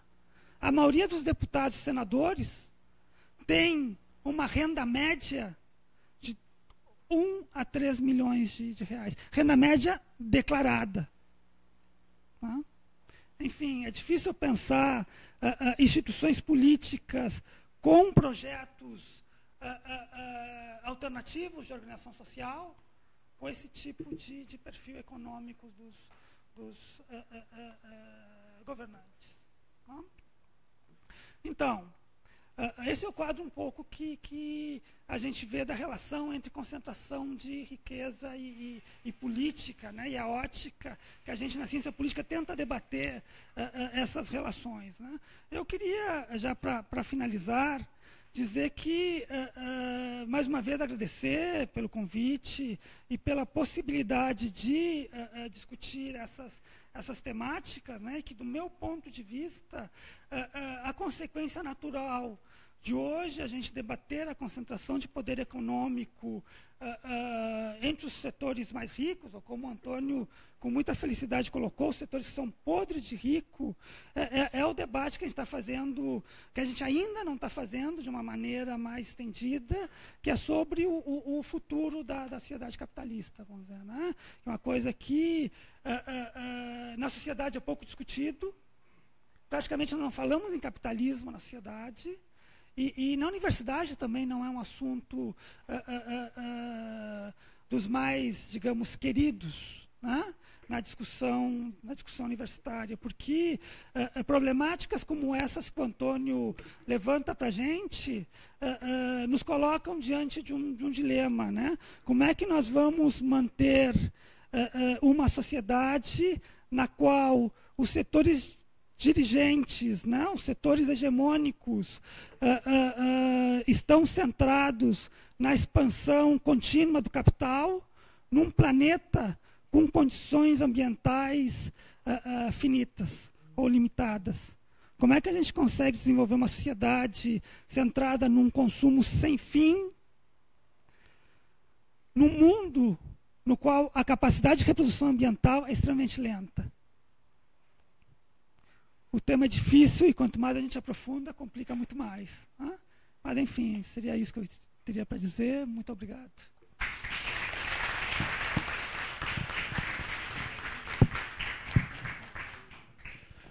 Bom, eu gostaria, muito obrigado, professor, só fazer um comentário muito marginal. Eu me lembro do que eu tive a honra de participar da banca de doutorado do professor Catani. E naquele tempo ele se ocupava um pouco dos pobres, mas dos pobres organizados, que era o sindicalismo, numa obra muito importante. E, mais ainda, com uma obra de pesquisa básica e de pesquisa aplicada, porque ele também participava, né, de várias maneiras do movimento sindical, do movimento operário. Eu acho que isso é muito interessante. O que me surpreende no livro, nesses livros recentes, é essa construção de um novo objeto. Né? O que lá pelas tantas da vida a gente se acomoda um pouco, e fica muito chato fazer coisas novas, tem que estudar de novo, isso é um pouco complicado. E o professor Catani acho que fez isso, né? Como todo bom pesquisador, tateando, buscando aqui e acolá, né? Com toda a sua erudição francesa e sua audácia latino-americana. Eu me lembro que ele mostrava as revistas, que eu não costumo ler, Forbes, Playboy e outras, né? Penthouse e tal, onde mostrava todo esse consumo ostentatório que ele falava. Na verdade, a gente ficava com muita inveja, vamos confessar. Mas é muito interessante como ele vai construindo um tema, e eu acho que em duas vertentes. Né? Numa, primeiro, lendo a sociologia clássica, desde talvez o segundo volume de O Capital do Marx, quando Marx falava da personificação dos agentes econômicos, que a gente pouco lê, e é o caso desse livro, né? Voltando a uma análise de uma estrutura social piramidal, como demonstra a bela capa, e se abeberando do Weber, a teoria da classe ociosa, talvez a Rosa Luxemburgo, quando ela mostrava que a acumulação primitiva do capital, na realidade, se permanecia na reprodução ampliada. E depois, os próprios estudos do Weber, no sentido de como se criavam estruturas de dominação por dentro do Estado, às vezes por estamentos, às vezes por outros modos, né? Então, acho que isso é muito interessante para a sociologia, de como se constrói um objeto, né? Um objeto não é apenas a demonstração de uma teoria anterior ou a replicação de um questionário feito ou a análise de dados estatísticos apenas. E outra questão que o Catani, eu acho que trabalha, é exatamente a desesperada busca do dado, que, como sabemos, é sempre construído, às vezes não construído ou destruído, ou opaco. Eu gosto muito das estatísticas dele, porque elas revelam exatamente o que não é. Né? É o ser e o não ser dado por uma estatística. Eu acho que isso é muito interessante. E talvez nunca... Aquela pergunta do positivista, de onde está o número exato, nós nunca vamos chegar. O importante é a escala de grandeza. Né? Ou seja, é trabalhar não com as tabelas estatísticas apenas, mas com os gráficos que nos demonstram relações de grandeza. Portanto, relações num espaço e, quiçá, num espaço social. E também eu acho que quando ele vai mostrando essa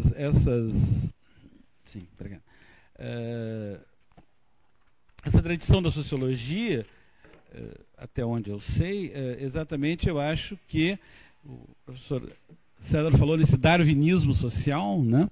É interessante ver Spencer como isso lá atrás da sociologia vem aparecendo essa ideia quase de uma seleção natural que o Catani demonstra que é a seleção, mas que não tem nada de natural. Isso acho que é muito interessante nessa larga tradição do pensamento social.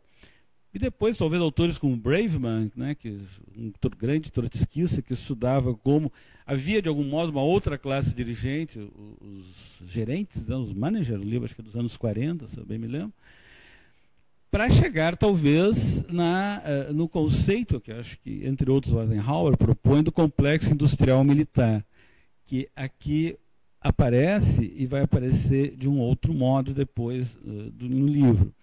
Ou seja, e aí eu acho que é o grande livro que, quando eu fazia sociologia no século passado, a gente lia Imaginação Sociológica, lia do Wright Mills, Elite do Poder, o grande professor João Guilherme, a professora Maíra, que ainda estava no jardim de infância, mas depois leu muito. Eu queria também aproveitar para apresentar a professora Maíra, que é a nova diretora do Centro de Informações do ILEA, que ela está assumindo nesse momento. E a Elite do Poder, eu acho que é interessante que ele é nesse momento de uma grande renovação da sociologia americana, que é dada pelo Wright Mills, né, na sua crítica, certamente vocês já leram, né, na sua crítica ao parcionismo, na sua crítica aos grandes formalismos e a grande quantofrenia da sociologia. Acho que é dessa época um texto da Czech-Zemania da Sociologia Contemporânea, do Sorokin, criticando exatamente essa quantifronia, não me lembro mais como é que chama. Ou seja, essa elite do poder, e aí eu acho que a outra ruptura epistemológica quando tem o texto é a ruptura do número. Né? Porque toda a análise que se via sobre concentração de renda no Brasil, houve grandes, ainda no tempo da ditadura, aquele professor que publicou os primeiros estudos no SEBRAP, que era da ESAL, que era da Escola de Agricultura, eu vou me lembrar o nome dele, que eu me lembro que a gente andava pelo SEBRAP, na época ele chegou lá, um jovem professor brilhante, deu lá para o pessoal do SEBRAP. Foram os primeiros estudos, isso eu estou falando dos anos 74, 75, sobre concentração de renda no Brasil. E ele continuou e tudo. Hoje, talvez, o Portman tenha trabalhado sobre isso. O Portman estará aqui nesta sala, nesta casa, no próximo evento sobre uma homenagem a Marco Aurélio Garcia, que vai se chamar Construindo o Mundo no Amanhã, com o professor Aldo Trindade, o ex-deputado Flávio Kutz e o Márcio Postman, exatamente, que é professor da Unicamp e presidente da Fundação Marcel Abramo. Mas eram tanto Márcio, né, mas eram ainda estudos muito econômicos. Eu acho que essa é outra ruptura importante que aparece no livro, de como é preciso sociologizar os números, quiçá os destruindo ou os reconstruindo, ou tentando perceber aquilo que os matemáticos vão chamar de matemáticas qualitativas, né, que os chineses gostam muito, que é o inverso do número, e ver o número como um signo. Eu acho que aí o trabalho do professor Catani é exemplar. Mas há uma última dimensão que eu gostaria de salientar, que é a questão dessa mitificação da riqueza. Eu concordo plenamente com o Alfredo que isso é uma forma de dominação simbólica, né?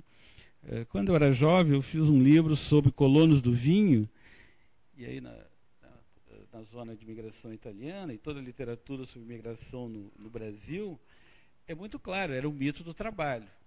Eu trabalhei, eu fui lá, construí a minha lavoura de uva, ou de não sei o quê, ou eu fui um pequeno artesão, e daí, pelo trabalho, eu cheguei à riqueza. Isso tem se vocês forem a Caxias do Sul comer uma boa perdiz, vocês vão ver, na praça principal, tem o prédio de era um tipo Renner, eu não me lembro mais agora o nome, de uma loja de departamento. Lá em cima tem a primeira oficina do dono, que era um artesão daqueles, né?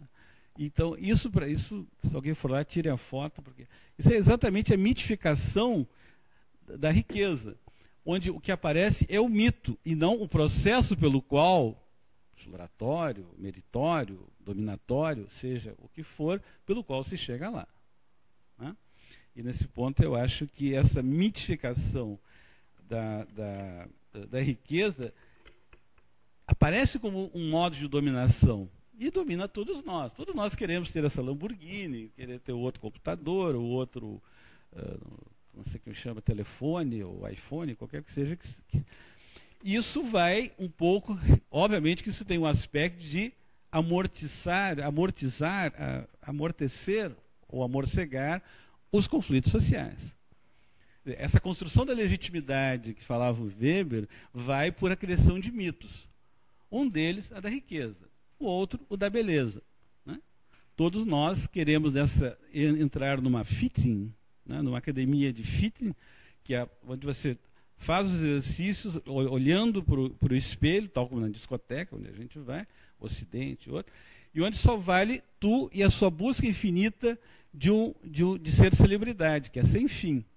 Isso ocorre também, se você se lembra da nossa amiga Gisele Bunte, com todos os cursos para misses que tem, principalmente em zonas de colonização de pessoas um pouco mais brancas do que nós, de São Jerônimo, né? Então, assim você vai multiplicando e de algum modo, isso está na literatura desde vocês devem ter lido Madame Bovary, no Jacques Sorel, né? Que é o mito, é o arrivista social. Em inglês é clim, né? O que é o arrivista social? É que ele usava alguns modos, seduzia algumas mulheres casadas, o que não é bom, mas ele, de algum modo, queria entrar na sociedade burguesa em ascensão.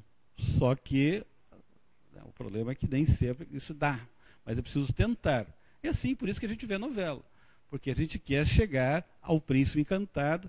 Agora tem algumas princesas encantadas que usam revólver, mas continuam princesas, né? Eu acho que é a última novela das 8, também me lembro. Ou das 9, eu me confundo. Então, para concluir, quer dizer, você tem aí uma elite de poder, mais que isso, você tem tecnologias de poder efetivas, reais e simbólicas, e que, portanto, vão para a política, como bem está exposto no livro. Quer dizer, se havia... e eu gostei muito, obviamente, por razões de ofício, quando o Catani menciona a violência, etc., a gente tem estudado um pouco isso, e é muito claro, por exemplo, tem um grande autor, Saviano, que foi um jovem, é um repórter, né? Que ele escreveu um primeiro livro sobre Gomorra, esse livro virou um filme, daí ele foi ameaçado de morte pelas sociedades mafiosas de Nápoles, né? E ele anda com 40 brigadieri até hoje. E ele publica um último livro chamado 000, que eu recomendo, até é bom, pode ser até lido como manual técnico, que 000 é a maior qualidade da cocaína, na gradação. E ele faz uma história mundial da cocaína. Só que a história mundial da cocaína é mostrar exatamente ele chega a dois conceitos, em estado prático, talvez se possa sociologizar mais, que é o poder criminal e o capitalismo delinquencial. Com alguns exemplos históricos, empíricos, ou seja, na grande crise de 2008, quem tinha dinheiro líquido era os grupos mafiosos. Nós fizemos um pequeno curso aí sobre os BRICS, receber esse mapa terceiro mundista que nós importamos do Peter, de 1985. O professor fez uma exposição sobre a Rússia, né? Então, a Rússia, né, nos anos 90, quando entra o Yeltsin, bom, você dissolveu o Estado. Né? Para você ir ao aeroporto de Moscou, você tinha que pagar pedágio para 3 máfias. Alguns eram príncipes que vinham dos Aparecik, do Partido Comunista, que foram. E o que ele falou, que eu não sabia, que eu achei muito interessante, que nesse momento do Yeltsin, numa política neoliberal, as pessoas que trabalhavam numa determinada empresa estatal, sei lá, produção de vinho, né? Lhe foram atribuídas uma parcela das ações desta empresa, digamos 100. Aí ficou todo mundo contente, agora somos todos capitalistas e tal. Só que as pessoas começaram a não receber mais nem assistência social, nem aposentadoria, nem salário, etc. E começaram a ter que vender essas ações.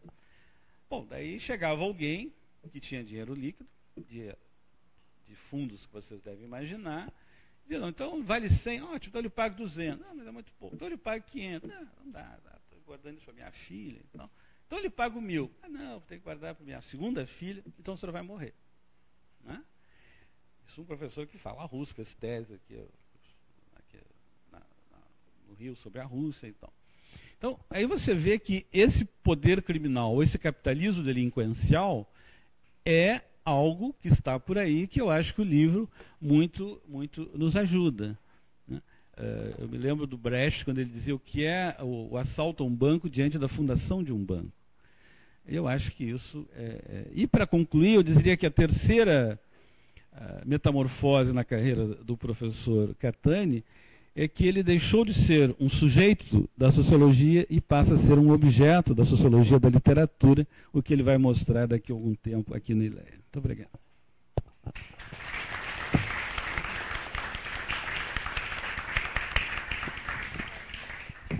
Agradeço os comentários, né? Aprendo sempre também com os colegas, mas eu estou particularmente interessado em ver as reações de vocês. Alguns me conhecem, alguns ex-alunos, outros já sei de opiniões contrárias. Eu acho que seria interessante a gente trocar algumas ideias. Nem sei se todos tiveram acesso ao livro, mas quem fez leitura dos anteriores já tem as informações. E, de qualquer maneira, o que interessa é exatamente essa percepção. Né? Os dados são eloquentes, as cifras são astronômicas, nos atingem diretamente, né? Não tem um bolsista aqui, nós professores, que não vai ser atingido pelos cortes. Né? A questão da infraestrutura que vai ser penalizada por essas políticas em curso. E eu acho que, especialmente a fala do César, mostrou que tem dinheiro, tem muito dinheiro aí. Aquele circula em espaços bem específicos e nós vamos ficando à margem.